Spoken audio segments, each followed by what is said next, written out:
파수꾼 동지 여러분, 지난 주말과 주일 주 안에서 평안하셨습니까? 시작된 한 주간도 성삼일체 하나님께서 여러분과들 함께 하시기를 원합니다. 이번 주도 변함없이 하나님 말씀 중심의 삶을 살아가시길 원하오며, 현우리와 함께하는 올해 24번째 고뇌 여정 출발하도록 하겠습니다. 2024년 24주차 하나님의 말씀은 로마서 9장 32절의 말씀이 되겠습니다. 자, 함께 외웁시다. 어찌 그러하냐? 이는 그들이 믿음을 의지하지 않고 행위를 의지함이라. 부딪힐 돌에 부딪혔느니라. 로마서 9장 32절 말씀. 아멘. 다시 한번 외워보겠습니다. 어찌 그러하냐? 이는 그들이 믿음을 의지하지 않고 행위를 의지함이라. 부딪힐 돌에 부딪혔느니라. 로마서 9장 32절 말씀. 아멘.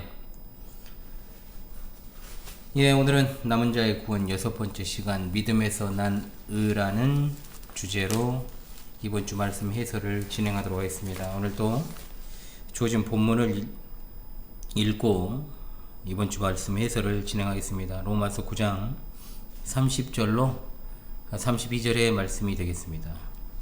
자, 33절의 말씀이죠. 그런즉 우리가 무슨 말을 하리요? 의를 따르지 아니한 이방인들이 의를 얻었으니 곧 믿음에서 난 의요. 의의 법을 따라간 이스라엘은 율법에 이르지 못하였으니 어찌 그러하냐? 이는 그들이 믿음을 의지하지 않고 행위를 의지함이라. 부딪힐 돌에 부딪혔느니라. 기록된 바 보라, 내가 걸림돌과 거치는 바위를 시온에 두노니 그를 믿는 자는 부끄러움을 당하지 아니하리라 함과 같으니라. 아멘. 이번 주에도 변함없이 로마서의 말씀 계속 이어서 해설하는 시간을 갖도록 하겠습니다. 로마서 9장의 이제 마지막 시간이 되겠습니다. 마무리하는 30절로 33절의 내용에서 바울 사도가 앞에서 논의한 것을 토대로 해서 결론적으로 왜 이스라엘이 의에 이르지 못하였는지, 왜 구원을 얻지 못했는지, 이거죠. 여기에 대해서 말하고 있습니다. 그것은 바로 그들이 믿음을 의지하지 않고 행위를 의지했기 때문이며, 곧 그리스도 안에서 나타난 하나님의 은혜를 받아들이지 않고 자신들의 행위로 구원을 성취하려고 했기 때문에 그들은 마땅히 부딪힐 돌에 부딪히고 말았다라고 하는 것이 오늘 본문의 핵심입니다. 역사적으로 많은 사람들이 스스로의 능력으로 구원을 성취하려고 노력한 시도들이 있었습니다.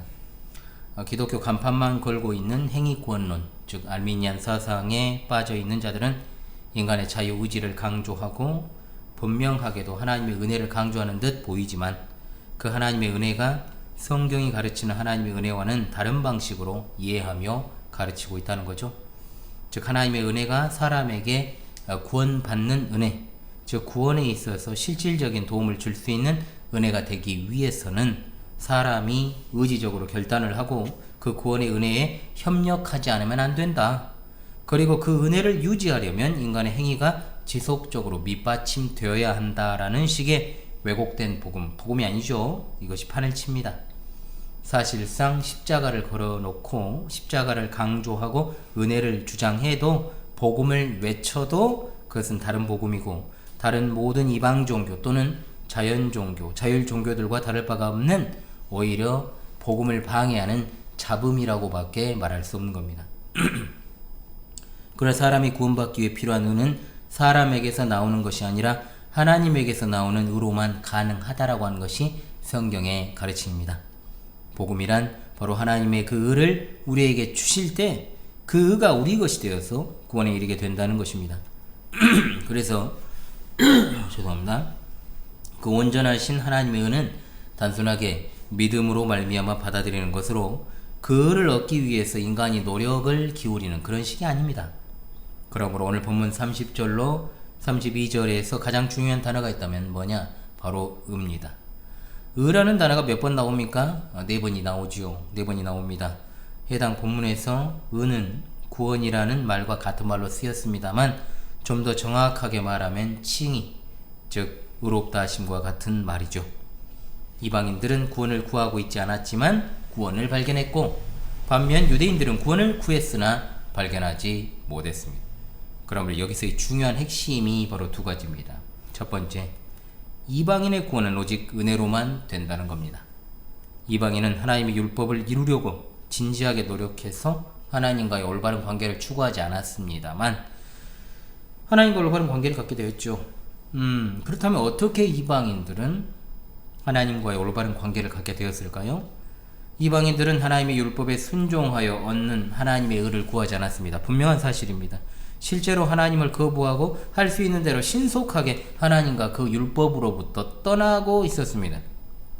그 내용이 어디였습니까, 여러분? 로마서 1장이었죠.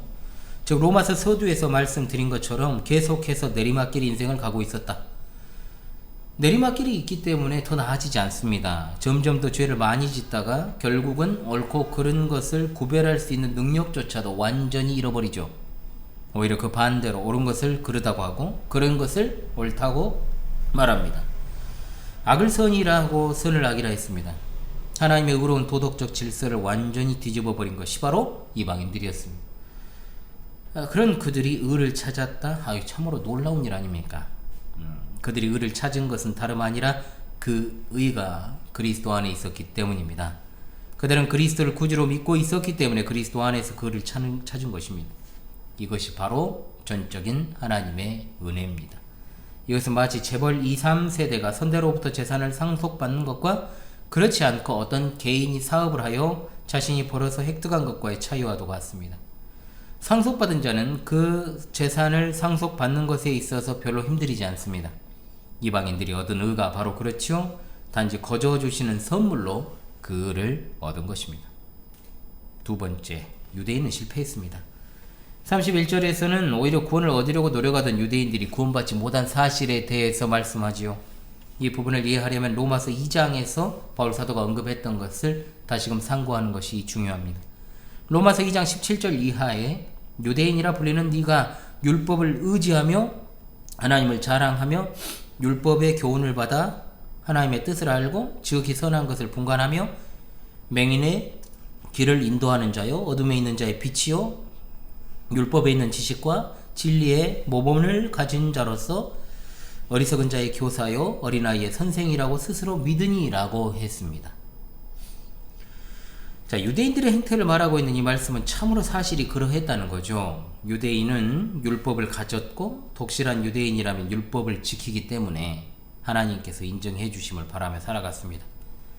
바리새파 사람으로 지낼 때 바울 사도도 그랬습니다. 율법을 지킴으로써 오는 자기 의를 만족해야 하고 그로 인해서 구원을 얻을 것이라고 생각을 하고 또 더욱더 그 율법을 성실하게 지키려고 노력했습니다. 그러나 로마서 2장에 뭐라고 말씀했습니까? 이런 노력들은 결국 실패하고 말았다. 유대인들은 자신들의 죄악된 본성을 바로 보지 못했습니다. 인간에게 누구나 있는 이 죄악된 본성, 유대인으로 하여금 율법을 온전하게 지킬 수 없도록 만들었습니다. 이것은 이방인도 마찬가지입니다. 이방인도 율법을 가지고 노력했다고 할지라도 온전하게 지키는 것은 불가능합니다. 유대인들의 함정이 여기 있습니다. 그들은 적어도 이방인들에 비해서 자신들은 율법을 지키려고 노력했기 때문에 이방인보다 구원에 근접해 있다라는 생각 말입니다. 그러나 분명한 것은 하나님의 법은 그 기준에서 조금도 모자람이 없는 완벽한 것이어야 하는 것을 생각하지 못했죠. 그러므로 그 율법을 지키려고 노력하는 것도 소유한 것 자체로 다른 이방인보다 더 나을 것이 없었다라는 겁니다. 또한 율법이 주어진 목적 자체를 상실해버렸기 때문에 그들에게 있는 율법이 구원에 있어서 오히려 장애물이 되어버리고 만 거죠. 율법의 목적이 무엇입니까? 우리가 행위로 구원을 얻을 수 없다는 사실을 보여주고 또한 구원은 오직 유일한 길이요 진리요 생명이 되시는 예수 그리스도를 믿음으로서만 얻게 된다는 사실을 우리에게 알려주시기 위하여 율법을 주신 것입니다. 스스로 의롭게 되려는 노력이 얼마나 어리석습니까? 매번 자주자주 말씀을 드립니다만 죄인된 인간은 이렇게 외쳐야 됩니다. 나는 소망이 없다. 나는 할 수 없다. 나는 찾을 수도 없고 나는 하나님 앞에서 선하다고 일컬을 만한 그 어떤 것도 할 수 없다. 나는 전혀 가능성이 없는 자이다. 따라서 나는 공로가 없다. 그러므로 나는 믿음의 주요 온전하게 하시는 이이신 예수 그리스도께로 피한다. 내가 할 수 있는 것은 하나도 없기 때문이다. 그러나 예수 그리스도께로 피하는 일조차도 하나님의 전적인 은혜로 그 섭리로 말미암은 것이니 이것이 얼마나 놀라운 복음이냐? 얼마나 크나큰 기쁨의 진리냐 이 말입니다. 이로 말로 형언할 수 없는 겁니다. 하나님만이 우리를 구원하실 수 있음을 믿으십니까? 아멘입니다. 그렇다면 구원은 오직 하나님이 정하신 방법대로 이루어진다는 것도 믿으십니까? 아멘인 줄로 압니다. 그것은 오직 예수 그리스도의 속죄 사역을 믿는 믿음으로 받는 것임을 믿으신다면 그야말로 할렐루야 아멘인 것이죠. 이스라엘은 의의 법을 따라갔지만 율법에 이르지 못했습니다. 따라간다는 말은 추구한다는 것이고 노력한다는 뜻입니다. 그럼에도 불구하고 이르지 못하였다. 이것은 인간의 행위로는 결코 구원을 얻지 못한다는 뜻입니다. 유대인들은 시종유일하게 율법을 통해 의를 얻을 줄로 알고 율법을 지키려고 무단히도 애썼습니다. 부단히. 그런데 행위 구원론의 대부자 사탄이 낳은 배태시킨 이 펠라기우스라는 자의 주장을 20세기 들어와서 다른 표현으로 생각하는 자들이 있었죠. 이른바 이제 세관점 학파인데, 세관점도 아니죠. 이제 헌관점인데, 왜 세관점이라고 볼 수가 없거든요. 그냥 새롭게 펠라기우스 주의를 갖다가 자기들 나름대로의 방식으로 표현했기 때문에 사실은 여러분 세관점이라고 말할 수가 없는 것이죠. 이들을 가리켜서 언약적 신율법주의자들이라고 부릅니다. 이들은 뭐라고 주장하냐? 제가 이것을 이제 좀 알곡과 가라지에서 다루려고 하다가 별로 뭐 중요한 내용도 아닌 것 같고 그래가지고 제가 다루진 않았습니다. 그런데 뭐 오늘 이제 주장 이제 이렇게 한번 등장을 했으니까 한번 제가 다뤄야 되겠다는 생각을 해봐요. 이들이 뭐라고 주장하냐면 예수님 당시까지의 유대인들은 율법을 지킴으로써 구원을 얻으려고 한 것이 아니고 단지 언약 안에 머무르기 위해 율법을 행한 것이라고 말도 아니고 막걸리도 아닌 소리를 해요. 자, 만약에 이들의 주장대로라면요, 예수님의 사역은 참으로 공허한 것 그 자체입니다. 그렇다면 결국 예수 그리스도를 믿지 않아도요, 언약 안에 머물러 있으면 구원을 얻는 것이 되어버리거든요. 이들의 주장대로라면 교회 역사 전체를 뒤집어 엎어야 됩니다. 그러니까 유대인은 분명 의를 얻기 위해서 적극적으로 율법을 쫓아간 것입니다. 그리고 이스라엘은 결과적으로 율법에 이르지 못했습니다. 추구는 했지만 얻지 못하였다는 거죠. 교회 역사는 끊임없이 인간의 자유의지에 의한 행위로 말미암는 구원과 오직 전적인 하나님의 은혜로 말미암는 구원의 대립의 역사다라고 분명하게 말씀드릴 수 있습니다. 우리 본 교회인 광주 신실한 교회에서나 본 방송인 현월TV에서도 저는 잔뜩 빈번하게, 그리고 저는 항상 이것을 가장 많이 외쳐왔다고 제가 최근에도 말씀드렸죠. 이 세상에 오직 두 가지밖에 없는 구원론, 여기에 대해서 말씀을 드렸고, 구원에 이르는 참된 길은 오직 하나님의 주권에 달려있다라고 했습니다. 아담과 하와가 에덴 동산에서 하나님께 반역하여 타락했을 때 그로 말미암은 인간의 상태는 그야말로 절대로 회복이 안됩니다. 완전히 깨져버렸습니다. 산산조각 나버린 그릇과도 같아요. 깨진 조각을 예전에 사금팔이라 그랬죠. 이 사금팔이로 할 수 있는 것은 조금 민망합니다만 돼지 불알을 까고 그걸로, 그죠? 기껏 해야 담벼락에 도둑 침입을 막기 위해서 시멘트에다 꽂아놓는 수준입니다.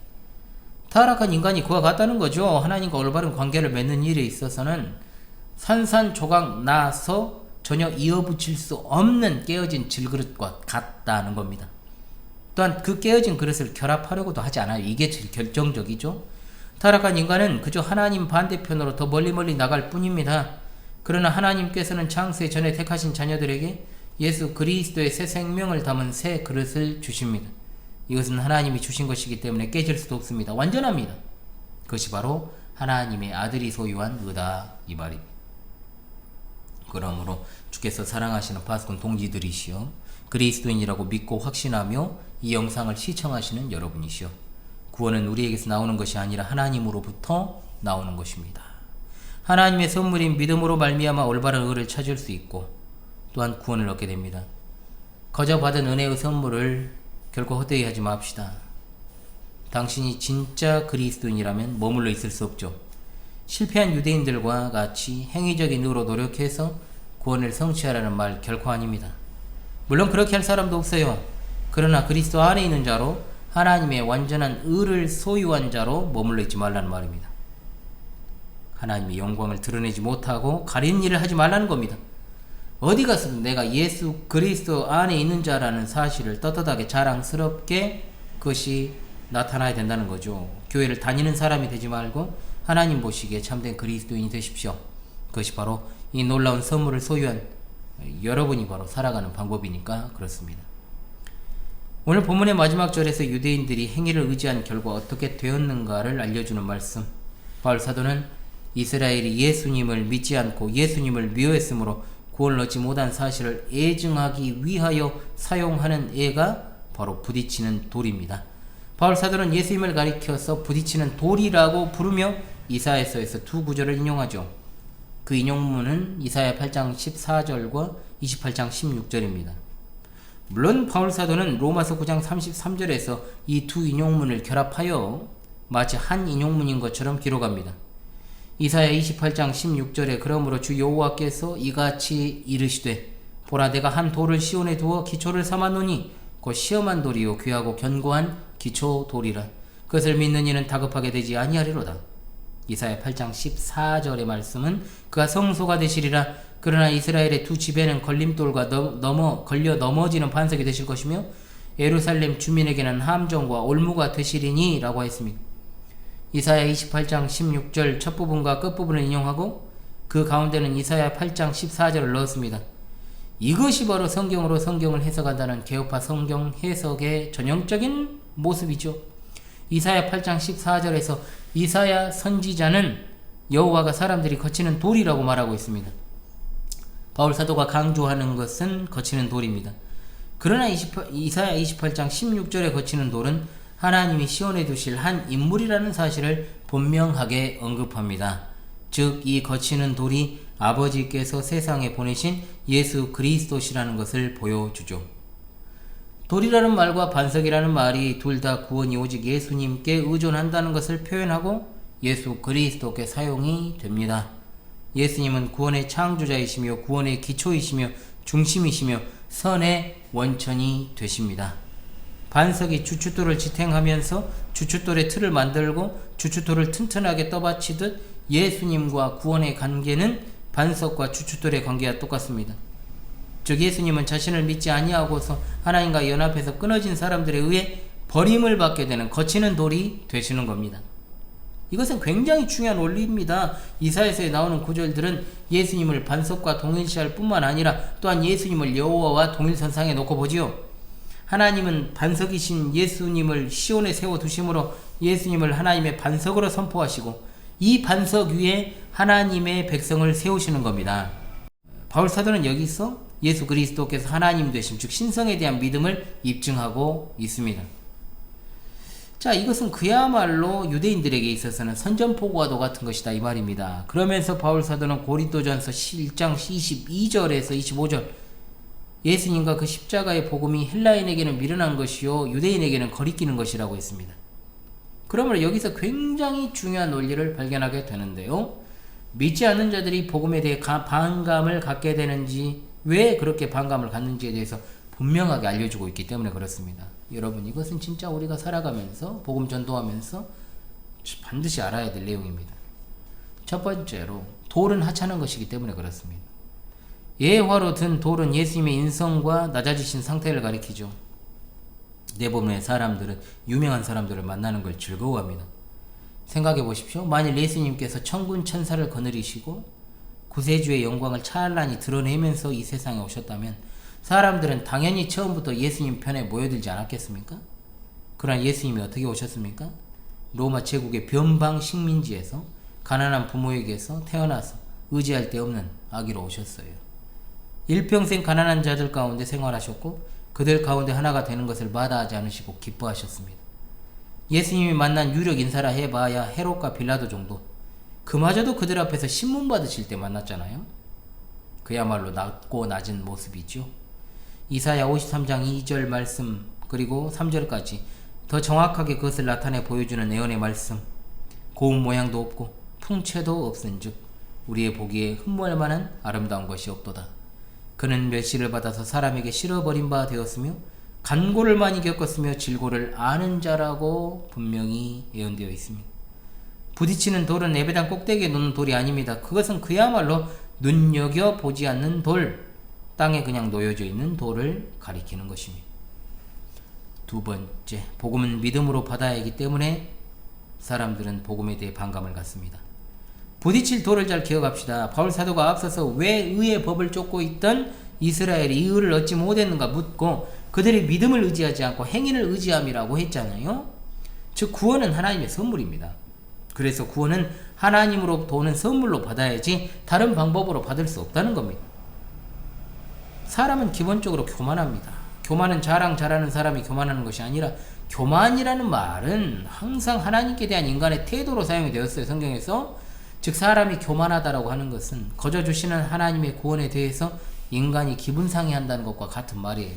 하나님을 업신여긴다는 거죠. 아랑곳하지 않는다는 거죠. 즉 구원 얻는 것이 주권적 은혜 때문임을 인정하지 않는다는 겁니다. 왜냐하면 그것은 곧 자신의 죄를 인정하는 것이고, 또한 자신이 파멸적인 존재임을 나타내는 것이기 때문입니다. 그래서 사람들은 어떻게 해서든 사소한 행위라도 구원 얻을 만한 행위를 하기를 원하고 그렇게 하는 겁니다. 세 번째, 하나님이 원하는 자를 구원하시는 것 때문에 또 반감을 갖습니다.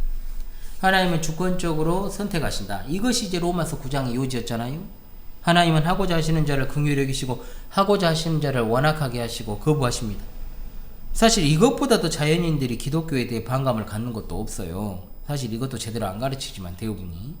당연한 겁니다. 그러므로 선택교리를 교회에서 안 가르치잖아요. 잘 안 가르쳐요. 그러나 이것은 또 한 가지를 시사하는 바가 있습니다. 뭐냐?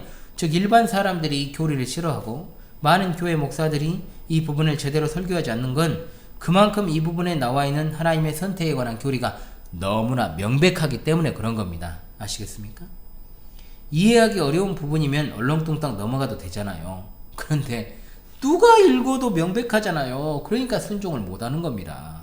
이해되십니까? 사람들이 복음에 대해 반감을 갖는 이유를 설명을 했습니다. 이것이 바로 그들에게는 거치는 돌이 된다 이 말입니다. 여러분 분명하죠. 돌은 하지 않은 것이다. 복음 믿음으로 받아야 되니까 그렇다. 하나님이 원하는 자를 구원하시는 것 때문에 반감을 갖는다.